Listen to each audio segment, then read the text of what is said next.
نحمده ونصلي ونسلم علی رسولہ الکریم۔ سورہ بنی اسرائیل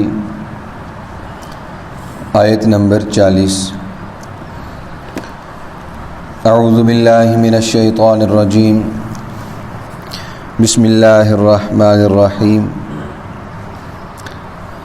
افاصفاکم ربکم بالبنین، کیا تمہارے پروردگار نے تمہیں بیٹوں کے لیے چن لیا ہے؟ واتخذ من الملائکۃ اناسا، اور اس نے فرشتوں کو بیٹیاں بنایا ہے۔ انکم لتقولون قولا عظیما، یقیناً تم بہت سنگین بات کہہ رہے ہو۔ وَلَقَدْ صَرَّفْنَا فِي هَذَا الْقُرْآنِ لِيَذَّكَّرُوا، اور ہم نے اس قرآن میں پھیر کے چیزوں کو بیان کیا ہے، لِيَذَّكَّرُوا تاکہ وہ نصیحت قبول کریں۔ وَمَا يَزِيدُهُمْ إِلَّا نُفُورًا، لیکن اس بات نے ان کے بھاگنے میں ہی اضافہ کیا ہے۔ قُل لَّوْ كَانَ مَعَهُ آلِهَةٌ، آپ کہہ دیں کہ اگر اللہ تعالیٰ کے ساتھ کوئی اور معبود ہوتا، كَمَا يَقُولُونَ جیسا کہ یہ لوگ کہہ رہے ہیں، إِذًا لَّابْتَغَوْا إِلَىٰ ذِي الْعَرْشِ سَبِيلًا، تو وہ عرش والے کی طرف کوئی راستہ تلاش کر لیتے۔ سبحانہ وتعالی عما یقولون، اللہ تعالیٰ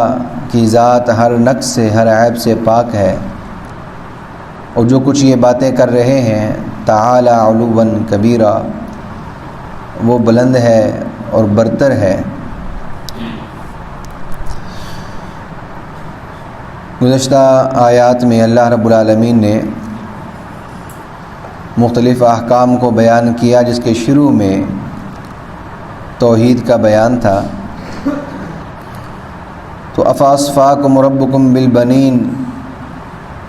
اس میں بھی اللہ رب العالمین نے مشرکین مکہ کا جو ایک خاص طرح کا شرک تھا، اللہ کے ساتھ وہ اس طرح سے شریک ٹھہراتے تھے، ایک جملہ کہا کرتے تھے کہ اللہ نے فرشتوں کو بیٹیاں بنایا ہوا ہے اور یہ فرشتے اللہ کی بیٹیاں ہیں۔ تو اللہ رب العالمین نے ارشاد فرمایا افاصفاکم ربکم بالبنین، کہ کیا اللہ نے تمہارا انتخاب تمہیں بیٹے دینے کے لیے کیا ہے، اور خود اپنے لیے اس نے بیٹیوں کا انتخاب کیا ہے؟ یعنی عقلی طور پر تمہارا حال یہ ہے جو 14ویں پارے میں پیچھے گزر چکا کہ اذا بشر احدهم بالانثى ظل وجهه مسودا، کہ جب ان کو بیٹی کی خوشخبری دی جاتی تو ان کا چہرہ سیاہ ہو جایا کرتا تھا، کہ خود تمہارا حال یہ ہے کہ تم اپنے لیے بیٹیوں کو پسند نہیں کرتے، اور تم اس کو سمجھتے ہو کہ یہ تمہارے لیے عیب ہے اور تمہارے لیے یہ شرمندگی کا باعث ہے، تو تم یہ کام کہتے ہو، یہ بات کرتے ہو کہ اللہ تعالیٰ نے اپنے لیے بیٹیوں کو تجویز کیا ہے، اور اپنے لیے تم نے بیٹوں کا انتخاب کیا، تو مطلب یہ ہوا کہ اللہ تعالیٰ نے تمہیں منتخب کر لیا بیٹے دینے کے لیے، اور خود اپنی باری آئی تو اللہ نے فرشتوں کو بیٹیاں بنا لیا۔ یعنی اگر تم نے بات کرنی بھی تھی، یہ عقلی طور پر بات کہی جا رہی ہے، اگر بات کرنی بھی تھی تم یہ بات کرتے کہ بیٹے ہیں اللہ تعالیٰ کے، تو بات پھر بھی سمجھ میں آتی کہ جو تم خود پسند کرتے ہو وہ تم آگے بھی بات کر رہے ہو، اپنے لیے بیٹوں کا انتخاب کرتے ہو اور اللہ کے لیے کہہ رہے ہو کہ بیٹیاں اللہ کی ہیں فرشتے، تو تم ایسی بات کر رہے ہو لتقولون قولا عظیما، جو بڑی سنگین بات ہے، بڑی غلط بات ہے اور بہت بھاری بات ہے۔ وَلَقَدْ صَرَّفْنَا فِي هَذَا الْقُرْآنِ لِيَذَّكَّرُوا، آگے فرمایا کہ ہم نے قرآن پاک میں پھیر کے چیزوں کو بیان کیا ہے، ایک ہی مضمون کو مختلف انداز میں بیان کیا ہے، ایک بات کو مختلف تعبیرات میں ذکر کیا ہے۔ لِيَذَّكَّرُوا، مقصد یہ ہے تاکہ لوگ نصیحت قبول کریں، خاص طور پر جو مشرکین مکہ جو ہیں، ان کے سامنے توحید کی بات، رسالت کی بات، قرآن پاک کی صداقت کی بات مختلف انداز میں بیان کی گئی ہے۔ اللہ کے نبی صلی اللہ علیہ وسلم کے معجزات کی وضاحت کو مختلف تعبیرات میں بیان کیا گیا ہے۔ اس کو فرمایا وَلَقَدْ صَرَّفْنَا فِي هَذَا الْقُرْآنِ کہ قرآن پاک نے ہم نے مضامین کو پھیر پھیر کر مختلف وضاحتوں کے ساتھ بیان کیا ہے۔ مقصد یہ تھا کہ وہ نصیحت کو قبول کریں اور نصیحت قبول کر کے دین اسلام میں داخل ہو جائیں۔ وَمَا يَزِيدُهُمْ إِلَّا نُفُورًا، لیکن اس بات نے بجائے اس کے کہ وہ دین کی طرف راغب ہوتے، ایمان کو قبول کرتے، وہ اور ایمان سے بھاگتے چلے گئے۔ اس بات نے ان کو اور بھاگنے پہ مجبور کیا۔ وہ اس کا مطلب یہ ہوا کہ پہلے اگر وہ ایک بات کے منکر تھے، پھر مضمون آیا، پھر وہ اور منکر ہوئے، پھر مضمون آیا، وہ پھر منکر ہوئے، تو ان کے انکار میں اضافہ ہی ہوتا چلا گیا۔ اس کو فرمایا وَمَا يَزِيدُهُمْ إِلَّا نُفُورًا کہ ان باتوں نے ان کے بھاگنے میں ہی اضافہ کر دیا اور وہ اور دور ہوتے چلے گئے اور نفرت کرتے چلے گئے۔ اب آگے وہ بات جس کو وہ اللہ کے ساتھ شریک ٹھہرایا کرتے تھے، اللہ رب العالمین اس کو عقلی طور پر یوں ارشاد فرمایا قُل لَوْ كَانَ مَعَهُ آلِهَةٌ كَمَا يَقُولُونَ، جیسے یہ لوگ کہہ رہے ہیں کہ اللہ کے ساتھ اور بھی معبود ہیں، انہوں نے مختلف بت بنا رکھے ہیں، مختلف اللہ کے ساتھ معبود یہ بنا کر بیٹھے ہوئے ہیں۔ آپ اعلان کریں، آپ کہیں کہ اگر اللہ کے ساتھ اور معبود ہوتے کما یقولون جیسے یہ کہہ رہے ہیں، تو اذا لابتغوا الی ذی العرش سبیلا، تو وہ سارے کے سارے مل کر جو عرش والا حقیقی الہ ہے، حقیقی معبود ہے، اس کی طرف کوئی راستہ بنا لیتے۔ اس مضمون کا مطلب یہ ہے کہ جیسے یہ کہہ رہے ہیں کہ اللہ کے ساتھ اور بھی شریک ہیں، تو اللہ کے ساتھ جو دوسرے شریک انہوں نے بنا رکھے ہیں، اگر وہ شریک واقعتاً موجود ہوتے تو وہ سب شریک مل کر اللہ تعالیٰ کے خلاف کوئی راستہ بنا لیتے، کوئی ایسا راستہ تلاش کر لیتے کہ وہ اللہ تعالیٰ کی ذات پر غالب آ جاتے، اللہ کی ذات کو معاذ اللہ وہ مغلوب کر لیتے، جبکہ حقیقت حال میں ایسا نہیں ہے۔ 17ویں پارے میں اسی مضمون کو یوں بیان کیا لو کان معہ آلہۃ، وہاں پہ فرمایا کہ اگر زمین میں اللہ تعالیٰ کے سوا اور بھی معبود ہوتے لفسدتا، تو زمین میں فساد برپا ہو جاتا، یا آسمان و زمین میں فساد برپا ہو جاتا۔ وجہ کیا ہے کہ جو اللہ کے ساتھ دیگر معبود ہیں وہ دو حال سے خالی نہیں، ان میں دو باتیں ہوں گی کہ یا تو ہر ایک معبود اللہ رب العالمین کی طرح ہی قدرت رکھتا ہوگا، یا وہ اللہ کا محکوم ہوگا، اللہ کے تابع ہوگا۔ اگر اللہ کے تابع ہے تو پھر تو وہ معبود نہ رہا، اور اگر اللہ کے جتنی ہی طاقت اور قدرت اس کے پاس بھی ہے تو پھر یقینی بات ہے کہ اگر اللہ تعالیٰ ایک کام کرنا چاہتا تو دوسرا معبود کہتا کہ نہیں یہ کام ایسا نہیں ہوگا۔ ایک معبود چاہتا کہ سورج جو ہے وہ آج فلاں وقت میں نکلے گا، دوسرا معبود چاہتا کہ نہیں آج سورج فلاں وقت میں نکلے گا۔ ایک معبود چاہتا کہ آج اس جگہ بارش ہونی چاہیے، دوسرا چاہتا کہ اس جگہ بارش، کیونکہ ہر ایک اپنی طاقت میں صلاحیت میں آزاد ہوتا۔ جب ہر ایک اپنی طاقت اور صلاحیت میں آزاد ہوتا تو فتنہ و فساد برپا ہوتا۔ اور اگر کہتے ہو کہ نہیں سب کی ایک ہی رائے ہوتی تو پھر ہر ایک اپنے طور پہ آزاد نہ ہوتا، ایک دوسرے کا محکوم ہوتا۔ جب محکوم کی بات آ گئی تو پھر الہ حقیقی فقط ایک ہی الہ بچا۔ اس کو فرمایا قُل لَوْ كَانَ مَعَهُ آلِهَةٌ، اگر اللہ کے ساتھ اور بھی معبود ہوتے، جیسا کہ یہ مشرکین مکہ کہتے ہیں اذا لابتغوا الی ذی العرش سبیلا، تو وہ معبود حقیقی کی طرف کوئی راستہ بنا لیتے، اس کے خلاف کوئی بغاوت کا راستہ تلاش کر لیتے، جبکہ حقیقت میں ایسا نہیں ہے۔ سبحانہ، اللہ تعالیٰ کی ذات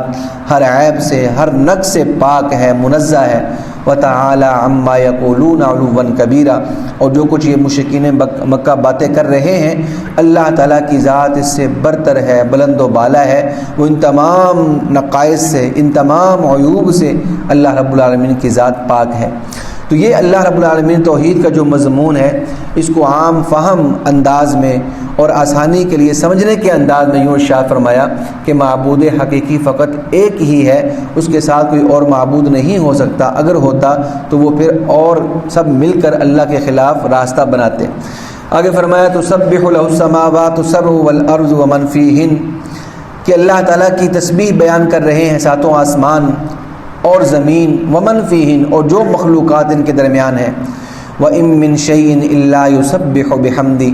اور کوئی چیز ایسی نہیں مگر وہ اللہ تعالیٰ کی حمد کے ساتھ تسبیح بیان کر رہی ہے۔ وَلَٰكِن لَّا تَفْقَهُونَ تَسْبِيحَهُمْ، لیکن تم ان کی تسبیح کو سمجھتے نہیں ہو۔ إِنَّهُ كَانَ حَلِيمًا غَفُورًا، یقیناً اللہ تعالیٰ کی ذات بہت بردبار ہے، بہت بخشنے والی ہے۔ اللہ رب العالمین کی تسبیح کے حوالے سے اللہ رب العالمین نے شاہ فرمایا کہ کائنات میں آسمانوں میں، ساتوں آسمانوں میں، زمینوں میں، ان کے اندر موجود مخلوقات یہ ساری کی ساری، چاہے وہ مخلوقات ذوی العقول ہیں یعنی وہ جانداروں میں ہیں، چاہے وہ بے جان ہیں، کسی بھی طرح کی مخلوق ہے، اللہ کی بنائی ہوئی کوئی بھی چیز ہے، تسبح لہ، وہ اللہ تعالیٰ کی تسبیح بیان کر رہی ہے۔ اور کوئی چیز کائنات میں ایسی نہیں ہے، وَإِن مِّن شَيْءٍ إِلَّا يُسَبِّحُ بِحَمْدِهِ، ہر چیز اللہ کی تسبیح بیان کر رہی ہے۔ ہاں پھر ہمیں سنائی نہیں دیتا، ہمیں بات نہیں پتہ چلتی، فَمَا لَٰكِن لَّا تَفْقَهُونَ تَسْبِيحَهُمْ، تم ان چیزوں کی تسبیح کو سمجھ نہیں سکتے۔ إِنَّهُ كَانَ حَلِيمًا غَفُورًا، وہ بہت بردبار ہے، بخشنے والا ہے۔ اب یہ جو مضمون ہے نا کہ ہر چیز اللہ کی تسبیح بیان کر رہی ہے، یہ اپنے حقیقت پر بھی ہے ایک تفسیر کے مطابق کہ ہر چیز واقعتاً اللہ کی تسبیح بیان کرتی ہے، جیسے ہم کہتے ہیں سبحان اللہ، الحمدللہ، ہر چیز اللہ کی ایسے ہی تسبیح بیان کرتی ہے۔ بخاری میں 2 طرح کی روایتیں اس طرح کی موجود ہیں۔ حضرت عبداللہ بن مسعود رضی اللہ تعالیٰ عنہ فرماتے ہیں کہ رسول اللہ صلی اللہ علیہ وسلم کھانا تناول کر رہے تھے اور کھانے سے اللہ کی تسبیح کرنے کی آواز آ رہی تھی۔ یہ بخاری کے اندر روایت موجود ہے۔ اور حضرت ابو ذر غفاری رضی اللہ تعالیٰ عنہ فرماتے ہیں کہ رسول اللہ صلی اللہ علیہ وسلم کے ہاتھوں میں سنگریزے تھے، کنکریاں تھیں، ان کنکریوں سے تسبیح کی آواز ایسے آ رہی تھی جیسے مکھیاں بھن بھناتی ہیں تو آواز پیدا ہوتی ہے، ان سنگریزوں سے، ان کنکریوں سے ایسے ہی تسبیح کی آواز آ رہی تھی۔ تو یہ اپنی حقیقت پر مبنی بات ہے کہ واقعتاً ہر چیز اللہ کی تسبیح بیان کر رہی ہے، لیکن ہمارے سننے کی، سمجھنے کی جو خاص ایک استعداد ہے، وہ استعداد ہم میں موجود نہیں ہے، اس لیے ہم اس کو سمجھ نہیں سکتے، ہم اس چیز کو سن نہیں سکتے۔ اور دوسرا مطلب کہ اللہ تعالیٰ کی تمام تر مخلوقات جو ہیں، چیزیں بنائی ہوئی، وہ اللہ کی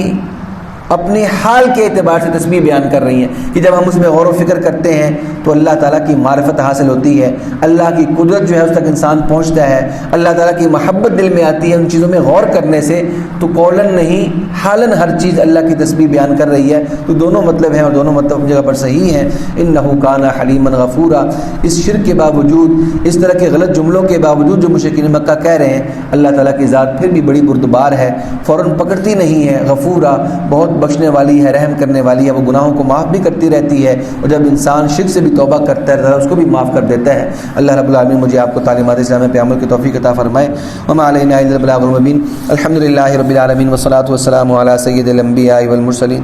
رب ارحمہما کما ربیانی صغیرا ربنا هب لنا من ازواجنا وذریاتنا قرۃ اعین